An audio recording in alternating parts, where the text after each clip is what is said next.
Hello guys, तो कैसे हो आप सभी। होप सो आप सभी अच्छे होंगे। Welcome back to our new video. तो आज का जो हमारा टॉपिक है वो है पश्चिमी शिक्षा का विकास। तो हम बात करेंगे भारत में शिक्षा की वृद्धि और विकास के इतिहास के बारे में। तो चलिए स्टार्ट करते हैं आज की हमारी वीडियो बिना देरी किए हुए। तो 18वीं शताब्दी में भारत में हिंदू और मुस्लिम शिक्षा केंद्र लुप्त प्राय हो गए थे। देश में अनेक राजनैतिक उथल पुथल के कारण ऐसी अवस्था हो गई थी कि शिक्षक और विद्यार्थी दोनों ही विद्या उपार्जन में न लग सके। मुसलमानों के काल में विद्यार्थियों को दान का प्राय अभाव रहा और 21 फरवरी 1784 ईस्वी को लिखे एक पत्र में वॉरेन हेस्टिंग जो थे तत्कालीन गवर्नर जनरल, उन्होंने कोर्ट ऑफ डायरेक्टर का ध्यान इस तथ्य की ओर आकर्षित किया कि उत्तर और दक्षिण के सभी प्रमुख नगरों में विद्यालय, धन, जन और भवन सभी प्रकार के अभाव से क्षीण अवस्था में है। हम जो है यहाँ पे जो मेन फैक्ट है हमारे उसके ऊपर हम बात करेंगे, तो आप लोगों ने ध्यान से सुनना है, कॉन्सेंट्रेट करना है। जैसा कि हमने पढ़ा कि 21 फरवरी 1784 ईस्वी को जो वॉरेन हेस्टिंग थे तत्कालीन गवर्नर जनरल, उन्होंने कोर्ट ऑफ डायरेक्टर का ध्यान इस ओर आकर्षित किया था कि जो भारत के उत्तर और दक्षिण के जो प्रमुख नगर है वहाँ पे विद्या, जन, धन और भवन का जो है पूरी तरह से अभाव है, शिक्षा का वहाँ पे अभाव है। 1781 ईस्वी में वॉरेन हेस्टिंग ने क्या किया कि कलकत्ता मदरसा स्थापित किया जिसमें फारसी और अरबी का अध्ययन किया जाता था। 1791 ईस्वी में बनारस के ब्रिटिश रेजिडेंट श्री डंकन के प्रयत्नों के फलस्वरूप बनारस में एक संस्कृत कॉलेज खोला गया जिसका उद्देश्य था हिंदुओं के धर्म, साहित्य और कानून का अध्ययन और प्रसार करना। 1800 ईस्वी में लॉर्ड वेलेस्ली थे तत्कालीन गवर्नर जनरल, उन्होंने कंपनी के असैनिक अधिकारियों की शिक्षा के लिए फोर्ट विलियम कॉलेज की स्थापना करी। 1813 ईस्वी में चार्टर एक्ट में 1 लाख रुपए जो है भारत में विद्या प्रसार के लिए रखा गया। हम बात करेंगे पश्चिमी विद्या की लोकप्रियता का बढ़ना और राजा राममोहन राय। जिन कारणों से फैसला पाश्चात्य और अंग्रेजी भाषा के पक्ष में हुआ था वे मुख्यतः आर्थिक थे। भारतीय लोग ऐसी शिक्षा चाहते थे जो उन्हें अपनी आजीविका उपार्जन करने में सहायता करे। राजा राममोहन राय ने जो है कलकत्ता मद्रासे, बनारस संस्कृत कॉलेज खोलने की सरकार के प्रयत्नों की कड़ी आलोचना करी। वैज्ञानिक शिक्षा के महत्व के पक्ष का समर्थन करते हुए उन्होंने कहा, यदि सरकार की यही नीति है कि देश को अंधकार में रखा जाए तो संस्कृत विद्या पद्धति से अति उत्तम लाभ होगा, परंतु स्थानीय जनता को उन्नत करना उनका उद्देश्य है, तो इसलिए उत्तम यही है कि उदारवादी और ज्ञानयुक्त विद्या पद्धति अपनाई जाए जिसमें गणित, प्राकृतिक दर्शन, रसायन शास्त्र, शरीर रचना इत्यादि सम्मिलित हो। इन विरोधों का प्रभाव हुआ सरकार ने अंग्रेजी और पाश्चात्य भाषाओं दोनों के ज्ञान के प्रसार पर बल दिया। अतएव 1817 ईस्वी में कलकत्ता हिंदू कॉलेज के बनाने के लिए अनुदान दिया गया जिसमें अंग्रेजी माध्यम द्वारा शिक्षा दी जाती थी और पाश्चात्य विज्ञान तथा मानविकी पढ़ाई जाती थी। नेक्स्ट हम बात करेंगे आंग्ल प्राच्य विवाद। जो आंग्ल और प्राच्य में जो कंट्रोवर्सी हुई उसमें था कि लोक शिक्षा की सामान्य समिति general committee of public instruction में 10 सदस्य थे। उनके 2 दल थे। एक प्राच्य विद्या समर्थन दल था जिसके नेता H.T. प्रिंसेप थे। ये लोग प्राच्य शिक्षा को प्रोत्साहन देने की नीति का समर्थन करते थे और दूसरी ओर था आंग्ल दल जो अंग्रेजी को शिक्षा के माध्यम के रूप में समर्थन देता था। दोनों दलों के बराबर होने के कारण यह समिति ठीक ढंग से जो है कार्य नहीं कर सकती थी और इनमें जो है गतिरोध जो है पैदा हो गया। अंत में दोनों दलों ने अपना विवाद निर्णय के लिए गवर्नर जनरल के सम्मुख रखा। जो एग्जीक्यूटिव काउंसिल थी, जो कार्यकारिणी परिषद थी, उसका सदस्य होने के नाते 2 फरवरी 1835 को लॉर्ड मैकाले ने अपना महत्वपूर्ण स्मरण पत्र लिखा और उसे परिषद के सामने रखा। मैकाले ने आंग्ल दल का समर्थन किया। उसने भारतीय रीति रिवाजों के लिए अपना तिरस्कार इन शब्दों से व्यक्त किया कि यूरोप के एक अच्छे पुस्तकालय की एक अलमारी का एक कक्ष भारत और अरब के समस्त साहित्य से अधिक मूल्यवान है। अंग्रेजी भाषा के उपयोग, महत्व और दावे के विषय में उसने कहा, जो कोई यह भाषा जानता है उसको यह महान बौद्धिक ज्ञान जिसे संसार के सबसे बुद्धिमान राष्ट्रों ने उत्पन्न किया है और गत 90 पीढ़ियों से हस्तांतरित किया है, उसको सुगमता से उपलब्ध करने की शक्ति पहले ही प्राप्त है। नेक्स्ट हम बात करेंगे 1854 का शिक्षा पर सर चार्ल्स वुड का dispatch. Sir Charles Wood dispatch on education 1854। देखिए इसमें क्या है कि सर चार्ल्स वुड को अर्ल ऑफ एबरडीन की मिलीजुली सरकार में बोर्ड ऑफ कंट्रोल के अध्यक्ष थे। अंग्रेजी इतिहास के पामसर्टन युग की सचिव उपज थे। वह अंग्रेज जाति और उसकी संस्थाओं की प्रवृत्ता में पूर्ण विश्वास करते थे। वास्तव में उन्होंने भारतीय शिक्षा में बहुत से समर्थकों से अधिक उत्तम दृष्टि का प्रदर्शन किया। उसने 1854 में भारत की भावी शिक्षा के लिए एक बृहत योजना बनाई, जिसमें अखिल भारतीय आधार पर शिक्षा की नियामक पद्धति का गठन किया गया। इसे प्राय भारतीय इतिहास का मैग्ना कार्टा कहा जाता है। इसकी सिफारिशें हमारे पास निम्नलिखित है। नंबर 1, सरकार की शिक्षा नीति का जो उद्देश्य था वो था पश्चिमी शिक्षा का प्रसार करना। शिक्षा का जो माध्यम था उसको अंग्रेजी रखा गया। यह निश्चित किया गया कि उच्च शिक्षा के लिए सबसे उत्तम माध्यम अंग्रेजी है। यह प्रस्ताव किया गया कि ग्रामों में देसी भाषाई प्राथमिक पाठशालाएं स्थापित की जाए और उनके ऊपर जिला स्तर पर एंग्लो वर्नाक्युलर हाई स्कूल तथा संबंधित कॉलेज खोले जाए। इस क्षेत्र में निजी प्रयत्नों को प्रोत्साहन देने के लिए अनुदान सहायता यानी ग्रांट इन एड की पद्धति चलाई गई। कंपनी के 5 प्रांतों में एक एक निदेशक के अधीन लोक शिक्षा विभाग यानी कि डिपार्टमेंट ऑफ पब्लिक इंस्ट्रक्शन स्थापित किया गया। लंदन विश्वविद्यालय के आधार पर कलकत्ता, बम्बई, मद्रास में 3 विश्वविद्यालय स्थापित किए गए। इन विश्वविद्यालयों के संविधान में एक कुलपति, उपकुलपति, एक सीनेट और उनके अधिसदस्य जो सब सरकार द्वारा मनोनीत किए जाते थे का प्रावधान था। इस पत्र में व्यावसायिक शिक्षा के महत्व और तकनीकी जो टेक्निकल यूनिवर्सिटीज़ है, स्कूल्स हैं, विद्यालयों की स्थापना की आवश्यकता पर भी बल दिया गया। इंग्लैंड में प्रचलित नमूने पर टीचर ट्रेनिंग इंस्टीट्यूशन की स्थापना भी की गई, इसकी सिफारिश की गई। इस पत्र में महिला शिक्षा को भी समर्थन दिया गया। हम देखते हैं कि इस वुड डिस्पैच के पश्चात 3 विश्वविद्यालय बम्बई, कलकत्ता और मद्रास में अस्तित्व में आए। नेक्स्ट हम बात करेंगे हंटर शिक्षा आयोग, हंटर एजुकेशन कमीशन, जो कि 1883 ईस्वी में आया था। 1882 ईस्वी में सरकार ने W हंटर की अध्यक्षता में एक आयोग शिक्षा के क्षेत्र में जो 1854 ईस्वी का वुड डिस्पैच आया था उसके पश्चात हुई प्रगति की समीक्षा करने के लिए नियुक्त किया था। एक कारण यह भी था कि इंग्लैंड में पादरी लोग यह प्रचार कर रहे थे कि भारत में जो शिक्षा है वो वुड के पत्र के प्रस्तावों के अनुसार नहीं हो रही है। प्रस्ताव में यह भी कहा गया था कि आयोग ऐसे सुझाव दे जिससे भारत में लोक शिक्षण की भिन्न शाखाएं एकत्रित हो आगे बढ़ सके, अर्थात समस्त भारत के प्राथमिक शिक्षण अध्ययन की समीक्षा की जाए और देखा जाए कि कैसे इसका सुधार और विस्तार किया जा सकता है। इसने सभी प्रांतों का भ्रमण किया और लगभग 200 प्रस्ताव पारित किए। इसके सुझावों की अगर हम बात करें हंटर जो शिक्षा आयोग है, तो बेसिकली इसमें क्या था कि जो प्राथमिक और जो माध्यमिक शिक्षा थी उस पे इस आयोग को अपनी रिपोर्ट देनी थी। तो सरकार को प्राथमिक शिक्षा के सुधार और विकास की ओर विशेष ध्यान देना चाहिए। यह शिक्षा स्थानीय भाषा में हो और उपयोगी विषयों में हो।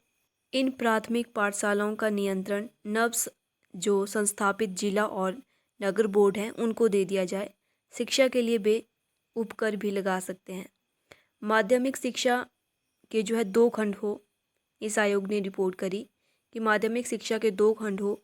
एक में साहित्यिक शिक्षा जो विश्वविद्यालय के लिए प्रवेश परीक्षा के लिए विद्यार्थी तैयार करे, और दूसरी व्यवहारिक ढंग की जो विद्यार्थियों को व्यावसायिक तथा व्यापारिक जीवन के लिए तैयार करे। आयोग ने यह सुझाव भी दिया था कि निजी प्रयत्नों को शिक्षा के क्षेत्र में पूर्ण रूपेण बढ़ावा मिलना चाहिए। इसके लिए सहायता अनुदान में उदारता तथा सहायता प्राप्त पाठशालाओं को सरकारी पाठशालाओं के बराबर मान्यता प्राप्त करने इत्यादि के लिए अवसर होने चाहिए। जितना शीघ्र हो सके सरकार को माध्यमिक और कॉलेज शिक्षा से हट जाना चाहिए। इस आयोग ने प्रेसिडेंसी नगरों बम्बई, कलकत्ता और मद्रास के अतिरिक्त अन्य सभी स्थानों पर महिला शिक्षा के पर्याप्त प्रबंधन न होने पर खेद प्रकट किया और बढ़ावा देने को कहा। नेक्स्ट हम बात करेंगे भारतीय विश्वविद्यालय अधिनियम 1904। सितंबर 1901 ईस्वी में कर्जन ने शिमला में समस्त भारत के उच्चतम शिक्षा और विश्वविद्यालय अधिकारियों का एक सम्मेलन बुलाया। सम्मेलन का आरंभ कर्जन के भाषण से हुआ, जिसमें उसने भारत में शिक्षा के सभी क्षेत्रों की समीक्षा की और कहा, हम लोग यहाँ शिक्षा की एक पूर्णतया नई योजना बनाने और जनसाधारण पर इच्छा से अथवा अनिच्छा से उन पर लादने के लिए एकत्रित नहीं हुए हैं, परंतु कालांतर में यह सिद्ध हुआ कि जो उसने चाहा वह किया। सम्मेलन ने 150 प्रस्ताव पारित किए जो शिक्षा के सभी पक्षों से संबंधित थे।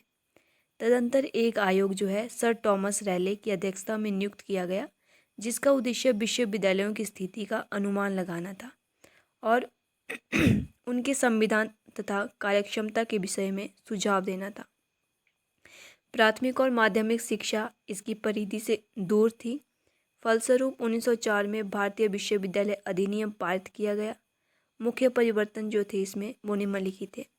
विश्वविद्यालय को चाहिए कि वे अध्ययन तथा शोध के लिए प्रोफेसर तथा लेक्चरर्स की नियुक्ति का प्रबंधन करें, प्रयोगशालाएं और पुस्तकालय स्थापित करें और विद्यार्थियों को सीधे शिक्षा देने का भार अपने ऊपर लें।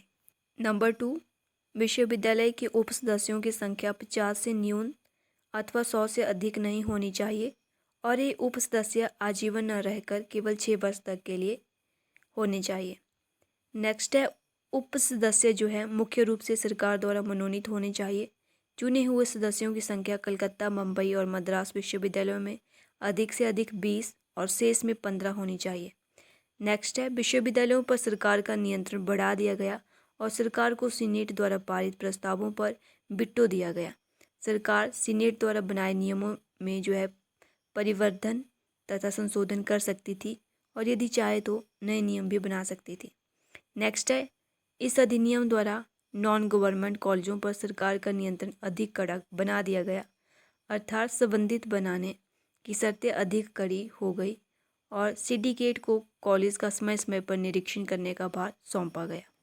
इन कॉलेजों को अपनी कार्यक्षमता उचित स्तर पर रखनी होगी और संबंध के लिए जो है सरकारी स्वीकृति आवश्यक कर दी गई। नेक्स्ट है, गवर्नर जनरल को इन विश्वविद्यालयों की क्षेत्रीय सीमाएं निश्चित करने का अधिकार दे दिया गया। नेक्स्ट हम बात करेंगे 21 फरवरी 1913 का शिक्षा नीति पर सरकारी प्रस्ताव, government resolution on educational policy. 1906 में बड़ौदा जैसी प्रगतिशील रियासत ने अपने यहाँ अनिवार्य प्राथमिक शिक्षा आरंभ कर दी थी। राष्ट्रवादी तत्वों ने पूछा कि सरकार समस्त ब्रिटिश भारत में ऐसा क्यों नहीं कर सकती थी।